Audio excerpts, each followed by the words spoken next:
శ్రమిస్తూ party పునాదులు గట్టిగా చేస్తూ పార్టీని అధికారంలోకి తీసుకురావాలని చెప్పి తహతలాడుతూ నిత్యం కష్టపడుతున్న నా కార్యకర్త మిత్రులకు అందరికీ నా యొక్క హృదయపూర్వక వందనాలు తెలియజేస్తున్నాను. ఈరోజు గౌరవ ముఖ్యమంత్రి రేవంత్ రెడ్డి గారు చేస్తున్నటువంటి పాలన ప్రజాపాలనని ఆయన ప్రజలకు చెప్పుకుంటూ తిరుగుతున్నాడు. కానీ అది ప్రజావంచక పాలన అనేది భారతీయ జనతా పార్టీ ద్వారా ప్రజలందరూ కూడా కోరుకుంటున్నటువంటి ఆ మాటను భారతీయ జనతా పార్టీ నోటి ద్వారా ప్రజలకు తెలియజేస్తున్నటువంటి సందర్భం ఇది. ఆయన అనుకుంటున్నాడు, నేను ఇచ్చిన హామీలన్నీ ఇచ్చాము, ప్రజాపాలన సక్రమంగా జరుగుతున్నది, ప్రజాపాలన వారోత్సవాలు చేసుకుంటూ ప్రజల సొమ్ముతో ఆడంబరాలు చేయొచ్చు, మంత్రులు, ముఖ్యమంత్రి, అక్కడ ఉన్నటువంటి కార్పొరేషన్ చైర్మన్లు, ఎమ్మెల్యేలు అందరూ కూడా విదేశీ పర్యటనలు ఎన్ని చేశారంటే ఒక సంవత్సరం బడ్జెట్ అన్ని విదేశీ పర్యటనలకే సరిపోయే విధంగా వారందరూ కూడా తిరిగారు. కొన్ని కమిటీలు వేస్తూ అందరినీ విదేశాలు తిప్పుతూ తెలంగాణ రాష్ట్రం గ్లోబల్ సమ్మిట్గా రైజింగ్ 1 అని చెప్పి ఇవాళ ముందుకు తీసుకెళ్దాము, మీరు వెళ్ళి వివిధ విదేశాల్లో తిరిగి అక్కడ ఉన్న ఏంటో చూసి రమ్మని పంపిస్తే వారు తెచ్చింది ఏమీ లేదు, చూసి ఇక్కడ చేసింది ఏమీ లేదు. పేపర్లలో ప్రకటనలకు మాత్రమే పరిమితమైనటువంటి రేవంత్ రెడ్డి గారు ఒక్కసారి ఆలోచించాలా.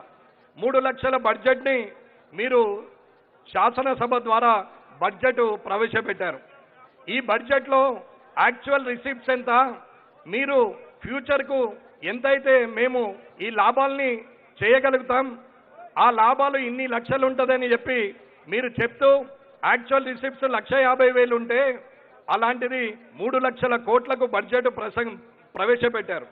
ప్రవేశపెట్టిన బడ్జెట్లో విద్యకెంత, వైద్యంకెంత, బడుగు బలైన వర్గాలకెంత, వివిధ శాఖలకెంత, అడ్మినిస్ట్రేషన్కెంత అనేది ఒక్కసారి మీరు ప్రజలకు తెరిచిన పుస్తకంలాగా చూపెట్టే ధైర్యం ఉందా అనేది నేను ఈ వేదిక మీద నుంచి మీకు ఛాలెంజ్ చేస్తున్నాను. నేను ఒక్కసారి మీరు పెట్టిన బడ్జెట్ని కనీసమల్లా 80% అన్నా మీరు చేరుతున్నారా అనేది ఒక్కసారి తెలుసుకోండి.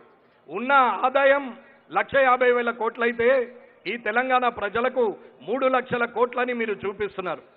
సరే, ప్రొజెక్షన్ మీరు తీసుకోవచ్చు, ఈ వ్యవస్థ మీద ఇంత సంపాదిస్తాం, ఇలా చేస్తామంటే మీరు సంపాదించేది 2 శాఖల ద్వారా సంపాదిస్తున్నారు. ఒకటి మద్యం, రెండవది రిజిస్ట్రేషన్. ఈ రెండు కూడా లేని ప్రజలకు, బిలో పవర్టీ లైన్లు ఉన్నవారికి నష్టం జరిగే పరిస్థితికి తీసుకొస్తున్నారు తప్ప వారి ఆదాయం మీదనే ఈ రాష్ట్ర ప్రభుత్వాన్ని రన్ చేస్తున్నారు తప్ప వేరేది ఏం లేదు. మీరు ఇచ్చిన హామీలు ఏవి ఇప్పటి వరకు నెరవేర్చలేదు. ఒక్క ఫ్రీ బస్సు ఇచ్చారు, కనీసం మగవాళ్ళు పోవడానికి కాదు కదా, ఆడవాళ్ళు పోవడానికి కూడా బస్సులు కనీసము కూర్చుండడానికి జాగలేని పరిస్థితికి తీసుకొచ్చారు. ఆర్టీసీ ఆదాయం మీద గండి కొట్టారు. ఆర్టీసీకి ప్రభుత్వం ద్వారా ఇవ్వాల్సిన బకాయిలు ఇప్పటి వరకు ఇవ్వలేదు. ఇకపోతే మీరు ఇచ్చినటువంటి రేషన్ కార్డులు, ఈ రేషన్ కార్డులకు కూడా మీటర్కు, ఆధార్ కార్డుకు, ఇంటికి లింకు పెట్టి రేషన్ కార్డులు ఇస్తే సగం మందికే రేషన్ కార్డులు వచ్చినాయి. ఇకపోతే మీరు ఇచ్చింది మిగతాది రుణమాఫీ. రైతులందరికీ కూడా ఒక్కింటి మీద భార్యాభర్తలు తీసుకుంటే, క్రాప్ లోన్ తీసుకుంటే వాళ్ళిద్దరు భార్యాభర్తలు కదా, ఆ కుటుంబానికి మొత్తం 2 లక్షలు మించి ఇవ్వమని చెప్పి మీరు 40% మాత్రమే రుణమాఫీ చేశారు. ఇది రైతులకు తెలియదని అనుకుంటున్నారు. ఇకపోతే 5 సీజన్లు రైతు భరోసా ఇవ్వాల. 2023 డిసెంబర్ 3వ తారీఖు నాడు రిజల్ట్ వస్తే 9వ తారీఖు నాడు ప్రమాణ స్వీకారం చేసిన మీరు ఈ రోజుకి ఇప్పటికీ 2 సంవత్సరాలు పూర్తయింది. ఈ 2 సంవత్సరాలు పూర్తయితే 5 సీజన్లు వచ్చినాయి. 2023 ఒకటి, 2024లో 2, 2025లో మళ్ళీ ఇప్పుడు 2 వస్తున్నాయి. 5 సీజన్లో మీరు వేసింది ఒకసారి రైతు భరోసా వేసిరు. ఇకపోతే రైతు బోనస్ అని చెప్పారు. సన్న బియ్యంకి మాత్రమే ఇస్తున్నారని అంటున్నారు, కానీ ఆ సన్న బియ్యం కూడా ఒకసారి రైతు బోనస్ వేసిరు. 4 సీజన్లు సన్న బియ్యం అయితే 1 సీజన్ మాత్రమే సన్న బియ్యం కేసిరు. ఇకపోతే మీరు చేసింది ఏమది అని అడిగితే ఏమీ లేదు. మరి ఇది ప్రజాపాలననా? ప్రజా వంచక పాలన అనేది మీరే రేవంత్ రెడ్డి గారు గ్రహించాలా. మంత్రులు ఒక మాట, ముఖ్యమంత్రి ఒక మాట, ఉప ముఖ్యమంత్రి ఒక మాట, ఎమ్మెల్యేలు ఒక మాట, శాసనసభలో ఎవరిని మాట్లాడనీయకుండా మీరు చేసిందే గంటలు గంటలు ఉపన్యాసం ఇస్తూ ప్రజలను అందరినీ కూడా మభ్యపెట్టే ప్రోగ్రాం పెట్టుకున్నటువంటి కార్యక్రమం పెట్టుకున్నాడు రేవంత్ రెడ్డి గారు.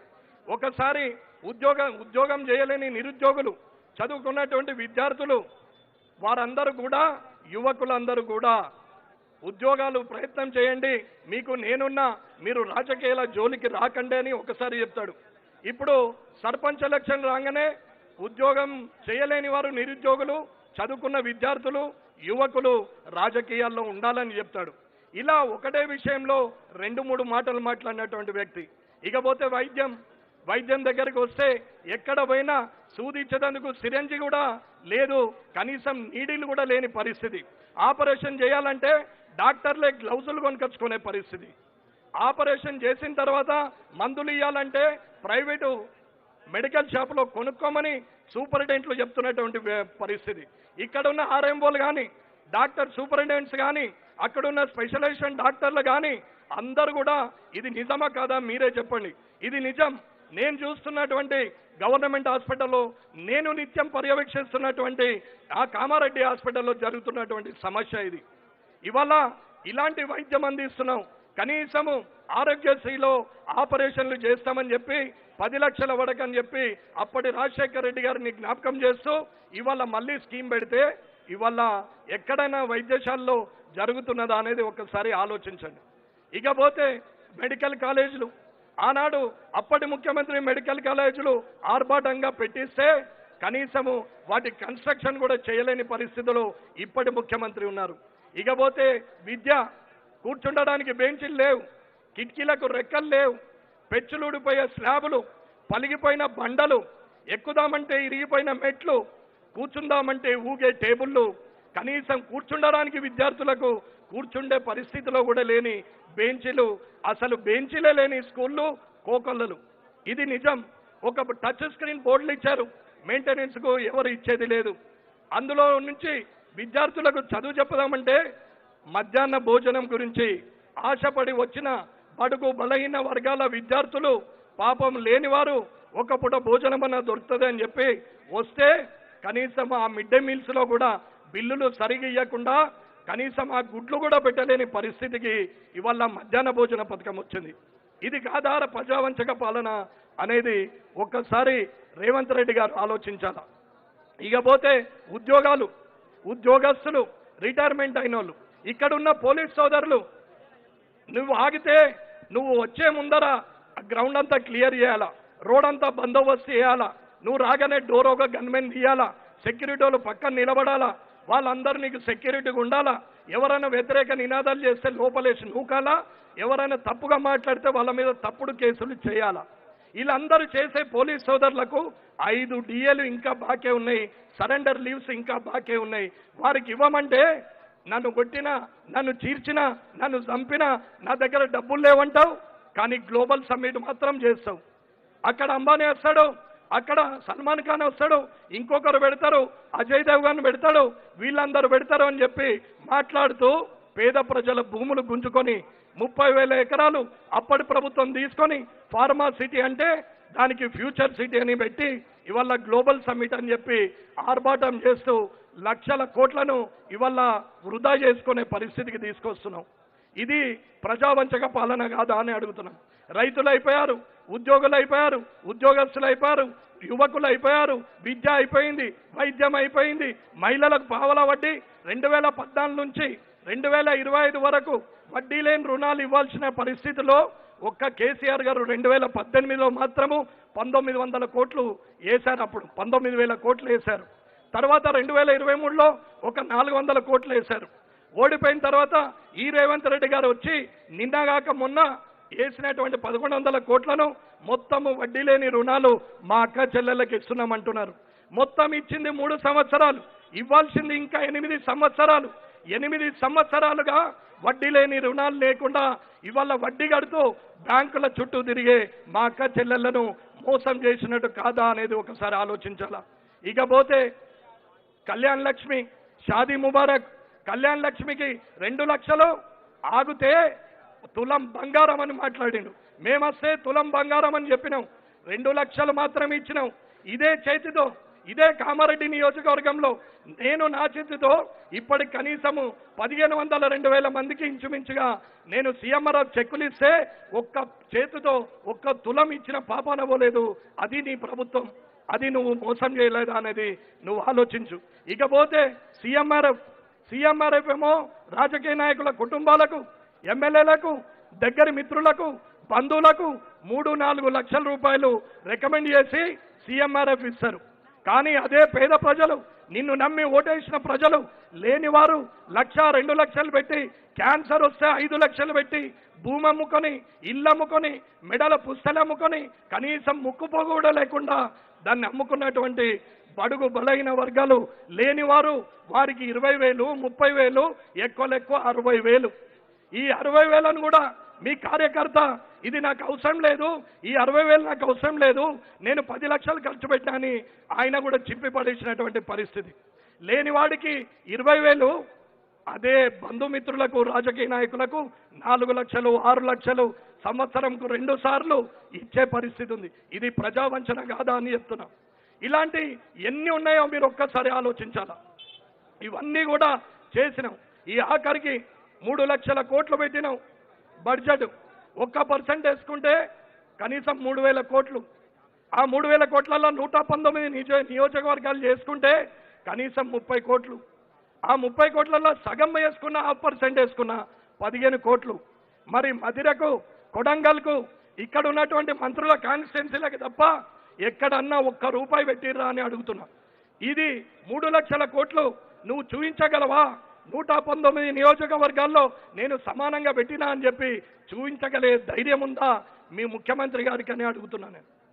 ఏ ఆంధ్ర పాలకుల చేతిలో వివక్ష ఉంది, తెలంగాణను ఇబ్బంది పెడుతున్నారు, చిన్న చూపు చూస్తున్నారు, అభివృద్ధి జరగట్లేదు, కాబట్టి జై తెలంగాణ అని చెప్పి అందరూ కొట్లాడితే వచ్చిన తెలంగాణలో నీవేం చేస్తున్నావు?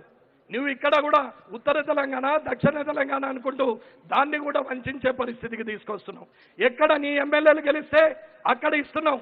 పాత ప్రభుత్వం చేస్తే తప్పు చేసింది, అలాగే పార్టీ ఫిరాయింపులు చేసింది, అన్యాయం చేసింది, అహంకారంతో కూడిన కుటుంబ పాలన చేసింది, ఇబ్బంది పెట్టిందనే ప్రజలు వారిని మూలన కూర్చుండబెట్టి 30 సీట్లు ఇస్తే నిన్ను తీసుకొచ్చి మొదటి కుర్చీలో కూర్చుండబెట్టి 63 సీట్లతో గెలిపిస్తే నువ్వు చేసిన పని ఈ 63, నువ్వు కూడా పార్టీ ఫిరాయింపు చేసిన 10 మందికి 73, కొత్త గెలిచిన ఇద్దరికి 75 మందికి తప్ప ఇంకొకరికి 1 రూపాయి ఇచ్చే పరిస్థితి లేదు.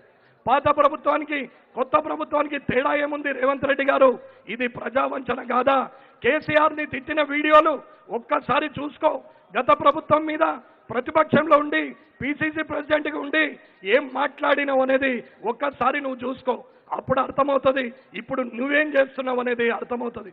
కానీ గద్దెనెక్కక ముందు ఒక మాట, గద్దెక్కిన తర్వాత ఇంకొక మాట చేసే ఈ మాట మార్చే గుణం రేవంత్ రెడ్డి గారిది. ఇంకా నేను 10 ఏళ్ల దాకుంటా అని చెప్పి మాట్లాడుతున్నాడు. దుష్ట శిక్షణకు, శిష్ట రక్షణకు దేవుళ్ళు ఉంటే ఏ తప్పుడు అయితే ఎక్కడైతే దుష్టులు పెరిగిపోతారో ఆ శిష్ట రక్షణ చేయాలి, దుష్టుల్ని శిక్షించాలి అని చెప్పి జన్మలెత్తినటువంటి దేవుళ్ళని ఇవాళ అనూహ్యంగా ఇష్టం ఉన్నట్టు మాట్లాడుతున్నారు. హనుమంతుని గురించి మాట్లాడతావు, శ్రీరాముని గురించి మాట్లాడతావు, శ్రీకృష్ణుని గురించి మాట్లాడతావు, పోచమ్మ, మైసమ్మ, ఎల్లమ్మ అని మాట్లాడతావు. నీ నోటికి అద్దుపు లేదు. కానీ రానున్న 3 సంవత్సరాల్లో నీ నోటికి తాళమేస్తారు, నిన్ను తీసుకుపోయి మూల కూర్చుండబెడతారు. ఈ తెలంగాణ ప్రజలను తెలియజేస్తూ ఈ ప్రజావంచక పాలన విజయదుందుబి మోగించిన భారతీయ జనతా పార్టీ కార్యకర్తలందరికీ కూడా ధన్యవాదాలు తెలియజేస్తూ ముగిస్తున్నాను. జై హింద్, జై భారత్. అన్నగారికి ధన్యవాదాలు.